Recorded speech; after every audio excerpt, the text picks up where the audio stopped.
皆さんこんにちは、ランタムです。こちらの電源は今現在幕開けの方でクラウドファンディング中のモンスター X というポータブル電源ですね。で、こちらの電源ね、もう幕開けの方は終了間際なんですけども、こちらのね、レビュー依頼がちょっと遅ればせながら来たんですけれども、実はですね、残り期間が3日とか4日ぐらいしかない状態で動画今回してますので、今回はこのね、電源をしっかり煮詰めていくっていう動画ではなくて、どういった電源なのかっていうのをね、ちょっとね、見ていただくための動画として撮影させていただきます。ちなみに、こちらの電源なんですけれども、まだね、試作段階の品ということだったんで、きっちりね、検証の方はちょっとしきれないんですけれども、今回どういったような電源なのかっていう点をね、ちょっとお伝えできればと思いますので、そういった格好でね、撮らせていただきたいと思います。はい。ということでね、早速ちょっと開けて中身を見てみましょう。はい。本体はこんな感じですね。で、こちらの電源は、容量が 1700Wh の、出力が定格 2000W の最大 3300W もある、本当にね、名前の通りモンスター級のポータブル電源ですね。で、本体のね、フロントパネルはこんな感じで、上にね、AC コンセントが4つありますね。これ4つ合わせて定格 2000W の最大 3300Wh 出力可能とのことです。で、あとこちらが DC12V で、キャップ付きですね。で、USB。で、あとこちらはインプット、充電ですね。太陽光充電と、普通の、シガーソケットとのね、充電だと思います。で、ここにね、下側にね、ボタンがありますけども、これ1個押したら、メインパネルがオンですね。で、ここはバッテリーの表記ですね。片方がメモリになってます。で、こっちはね、パーセントが書いてありますね。パーセントがありがたいですね。で、今出力しかしてないんで、出力何ワットっていう格好になってます。で、次、DC を押したら、こうですね。DC12V と USB が動きます。で、AC の場合は、長押ししたら、オンになります。これでね、上側の4つのポートが使えるようになるそうです。で、これ今ね、実はファン回ってるんですけども、オンにするだけでから全部ファンが回ってるんですけども、製品版の方では内部にセンサーが入りまして、で40度になったら、まずはファンが優しく回るようになって、で、内部の温度が60度を超えたら、ファンが大きく回るとのことです。で、まあこの辺はね、まだ試作段階とのことだったので、仕方がないと思います。で、横のこちらね、ファン回ってます。で、ティッシュをこうやってみるんですけども、風はこんな感じで出るという格好です。まあ要するにこちらが排気口ですね。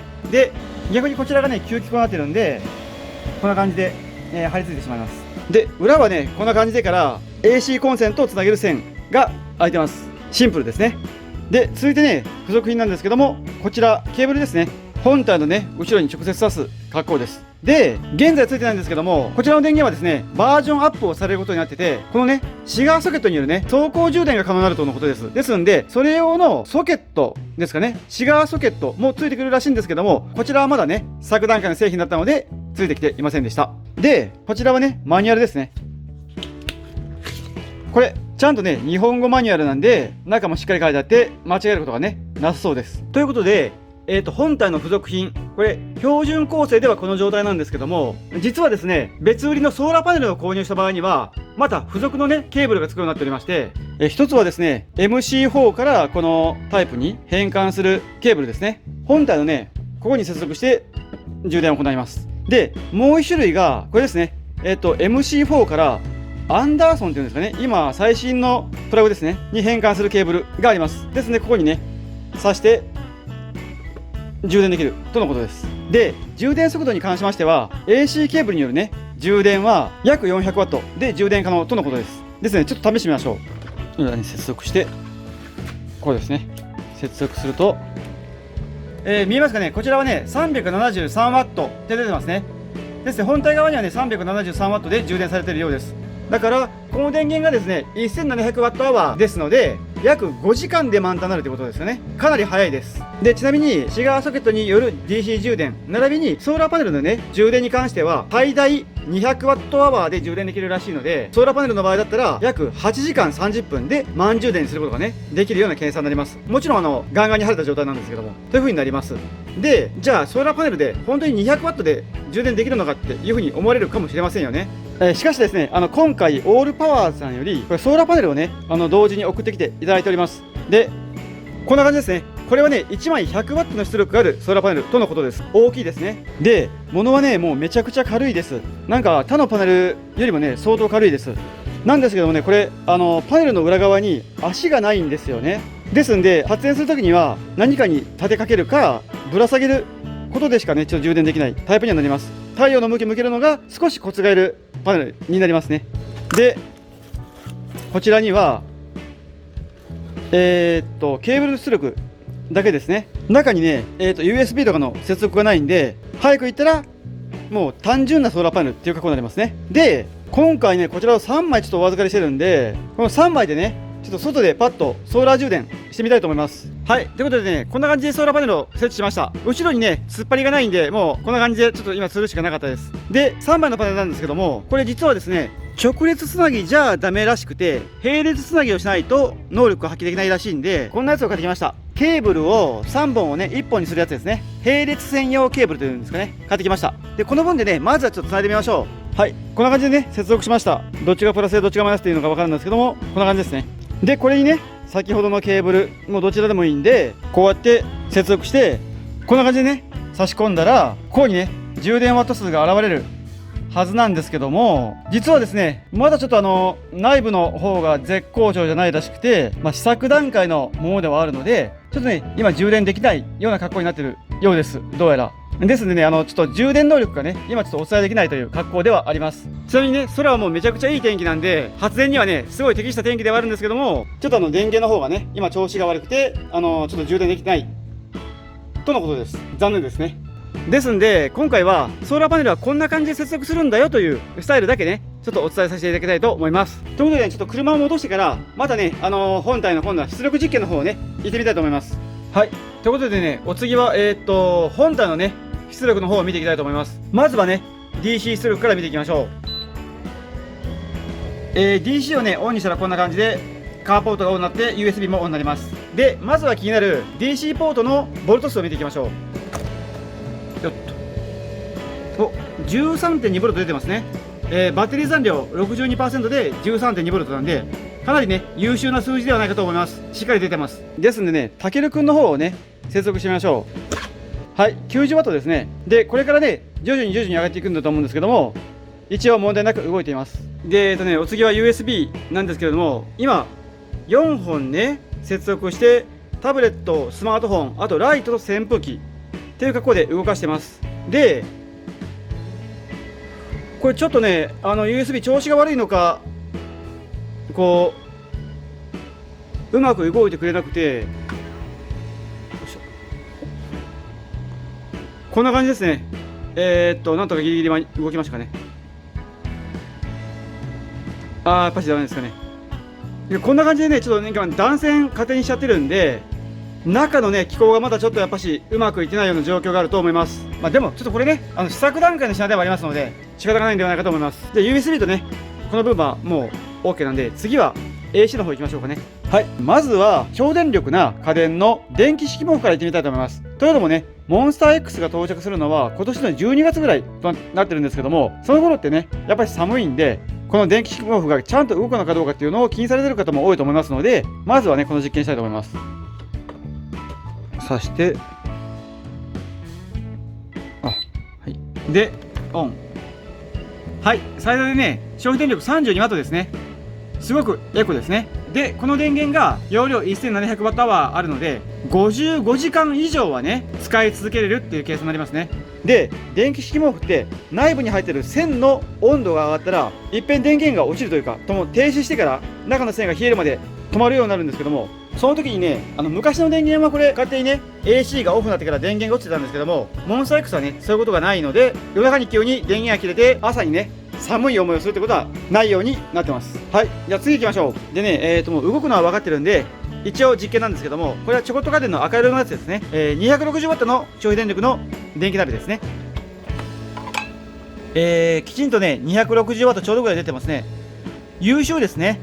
ぴったりです。でこの電源が 1700Wh なので約7時間は連続でねこの電気鍋を動かし続けることができるという計算になります。すごいですね。はい、じゃあ次行ってみましょう。でお次は感激君を動かしてみましょう。感激君はね起動電圧が 1000W ぐらいあるので、ぐんと最初のね初期電力がいるやつです。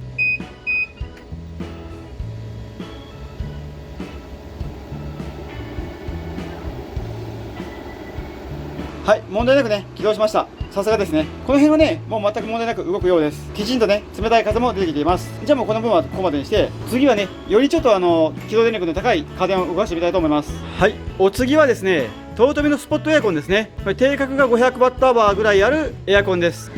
接続して、もうすぐ起動しました。そうしましたら、まだエアコン起動してあるのかな。冷風にはなってるんですけども、まだ冷たい風がね、出てきてません。冷媒が全く動きませんね。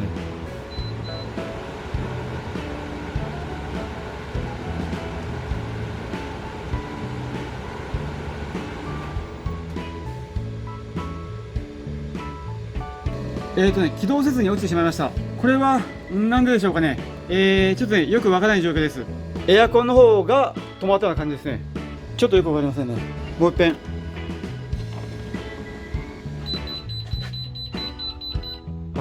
やっぱりね、オーバーロードで落ちました。で、モンスター X の交渉されてるスペックでは、このトヨトミのスポットエアコンがね、使えないっていうことはまずありえないんですけれども、なぜか止まってますね。で、原因はね、本当によくわからないんですけども、この電源ね、今60Hz で動いてるんですけれども、もしかしたらですね、周波数を下げたら動くかもしれません。で、この電源にはね、専用のアプリがあるので、それをちょっとね、接続しましょう。で、アプリを立ち上げたら、こっちのボタンを長押しすると、これですね、Bluetooth がオンになるんですね。で、Bluetooth がオンになったら、アプリの方の、ここを開くと、今出てきてますね。これを接続します。そうすると、もうすぐ出てきました。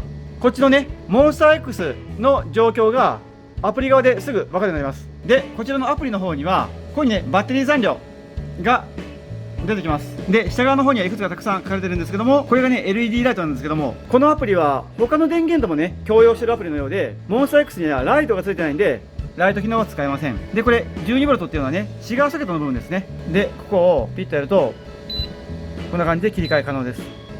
USB もこんな感じでオンオフ可能です。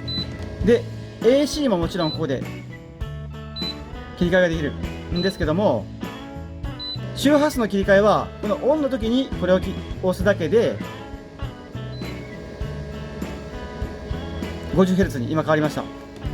こちらですね、変わりました。で、これでもうあっという間に今 50Hz に切り替わったんで、エアコンの方動かしてみましょう。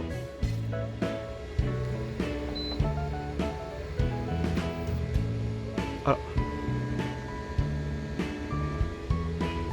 落ちましたね。あれ、ダメですね。あ、ここはね赤いランプになってますね。あ、ですね、オーバーロードになって落ちたようです。ダメですね。ですんで、なぜか知りませんけども、このトヨトミのスポットエアコン、これが動かないという格好ですね。ちょっとね、これはモンスター X ちょっとよくわからないですけども、この機械はね作品なんで、ちょっと今こういった状況で動かないんではないかと思います。はい、ということでね、次の機器を試してみたいと思います。はい、で次に行く前に周波数の方をね 60Hz に戻してきます。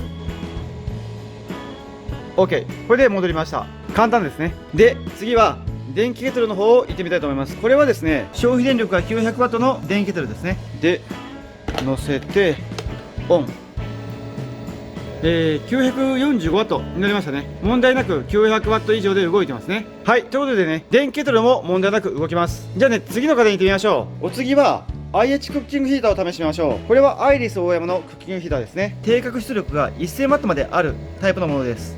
で、電源オン。もういきなりね、強さは5までいきましょう。850W ぐらいなんで、さっきの電気ポットよりも低いですね。ちょっとびっくりです。でもね、問題なく動いていますね。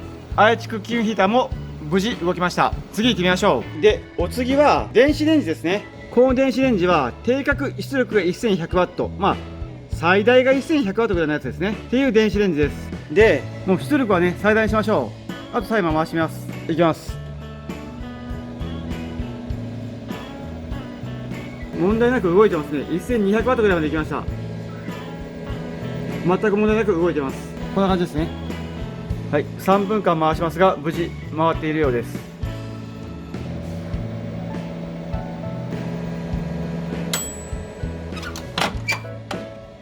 はい、無事ねレンチンできましたね。ということでね、電子レンジも無事動いたんで、次の家電を実験してみたいと思います。で、次はねドライヤーを動かしてみたいと思います。このドライヤーは出力がね 1200W のやつですね。定格がでもういきなりねターボモードでいきたいと思います。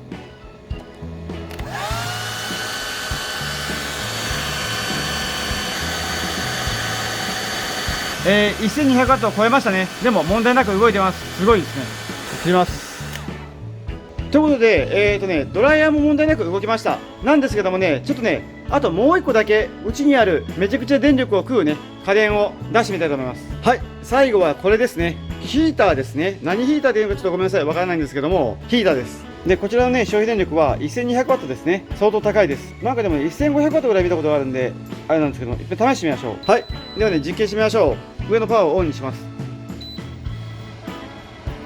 はい、化け物級ですね。1700W、1800W をね、たまにうろうろしてる、とんでもない電気ヒーターです。で、落ち着いて 1182W とかになりましたね。なるほど。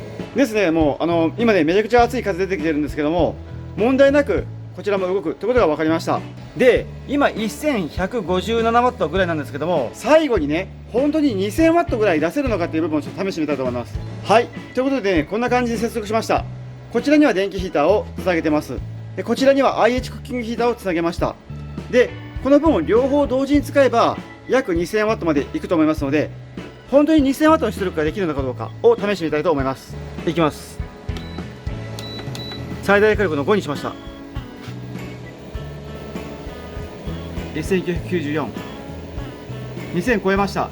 2000超えてものなく動いてますね。すごいです。きちんとね問題なく動いてます。電池の減りはねやっぱし 2000W 級なんで結構早いんですけれども、問題なくね両方とも動いてます。ちょっとねこれが地味なんで一遍止めましょうかね。一遍止めます。でドライヤーでいってみます。あ、落ちちゃった。ドライヤーは起動電圧が高かったみたいで落ちてしまいました。ですのでちょっと一遍止めます。でこちらをまずは先に回して 1258W で IH を同時に回すと 2100W、 問題なく動いてます。すごいですね。ドライヤーと IH を最大火力で同時に動かすことができました。すごいですね。びっくりです。はい、ということで家電は本当に 2000W で定格動かすことができました。で瞬間最大がドライヤーの場合にちょっと少し超えすぎたんでしょうね。多分 2500W ぐらいまでいったんじゃないかと思うんですけども、そのくらいになったらねいっぺん落ちてしまいました。でもあとは普通に問題なく動きました。すごいですね。びっくりです。で最後にねモンスター X がちゃんと長時間動くのかどうかだけちょっとね実験してみたいと思います。で使うのは電子レンジを使って実験しようと思うんですけども、今回はねこの五目あんかけ焼きそばっていうのをレンチンしてみたいと思います。でこれはね電子レンジで 500W で8分間チンしないといけないらしいです。で、8分間も動かしてねちゃんと動くのかどうかっていう部分も確かめたいんで実験してみたいと思います。これ袋から出したままなんですけども、このままもレンチンすればいいらしいです。500W に合わせて8分間ですね。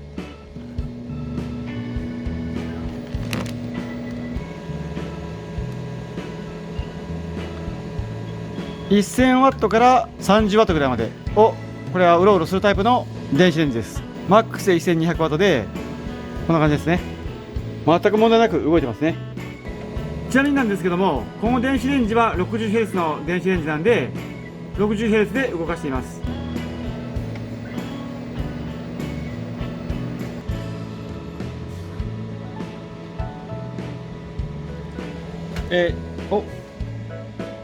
おっと今消費電力が減らないなと思って指をさそうと思ったら電子レンジが止まってしまいました。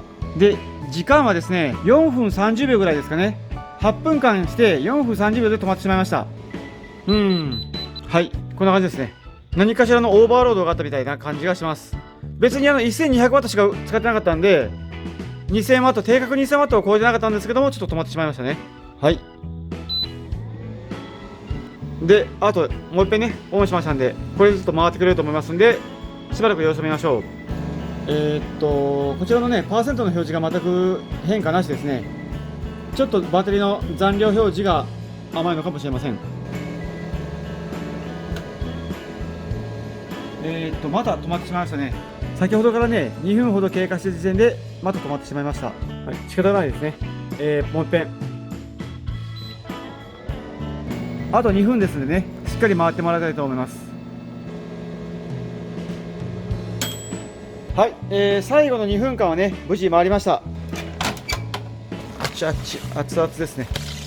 問題なくね、熱々にできてます。バッテリー残量は 29% ですね。8分間のレンチンで約 6% ほど消費しました。これは適切な数値ですね。きちんとした消費電力だと思います。電子レンジなんでね、ちょっとエコに回ったような感じがあると思います。で、焼きそばの方をね、ちょっと開けてみましょう。はい、熱々にね、温まってますんで、ちょっといただきたいと思います。いただきます。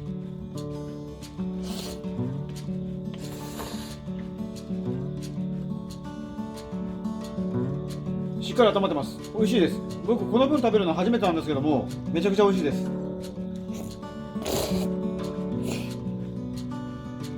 美味しかったです。ごちそうさまでした。はい、ということでね、今回はモンスター X っていうね、電源のレビュー動画だったんですけども、いかがだったでしょうか。この電源は定格 2000W ということだったんですが、ドライヤーと IH を同時に動かしても 2130W ぐらいで動いてたので、出力的に関しては全く問題ないと思いました。ただし、電子レンジを長時間動かしてみたりとか、エアコンですね、がうまく起動しなかったりした点がありましたので、ちょっと何かしらまだ不具合があるのかなっていう感じは個人的にはありました。で、またこちらの電源は試作段階のものではありますので、こちらのね、ソーラーパネルでの充電であったりとか、シガーソケットによる走行充電、あと、こちらのファンですね、内部の温度が40度になったら回転始めて60度になったら高速ファンになるっていう風なお話ではあるんですけども、まだそちらの方が実装されてない電源ではあったので、ちょっとその辺のね検証ができないのがちょっと残念ではありました。で、こちらの電源は今現在、クラウドファンディング中で、あと3日ほどでクラファン終わってしまうんですけれども、その後にですね、こちらの方製品化されたものがもう一度僕の方に届いてからきちんと動くものをね再レビューさせていただくというお話にはなっておりますので、今回電子レンジが途中で止まったじゃないかとか、エアコンが動かなかったじゃないかとか、あとこの辺どうなってるんだっていう部分が気になられる方は、その電源が来てレビューさせていただいてからのご購入でもいいんではないかと思います。ポータブル電源はね、安い買い物ではないので、しっかり納得された上でご購入されることをちょっとお勧めさせていただきたいと思います。はい、こんな感じですかね。個人的にはですね、現段階ではちょっと完成度はまだまだかなというふうには感じたんですけども、しっかり AC 出力はありましたし、バッテリーの余裕もあるようですし、で、あと、確かに USB もちょっとおかしかったのはあるんですけども、細かい点はちょっと、まだ甘い点がありましたけども、しっかりと動く電源ではありましたので、興味がある方はね、ぜひ、クラウドファンディングの方、覗かれてみて、購入の方を検討されてみてください。はい、こんな感じですかね。ということで、今回この辺でご視聴ありがとうございました。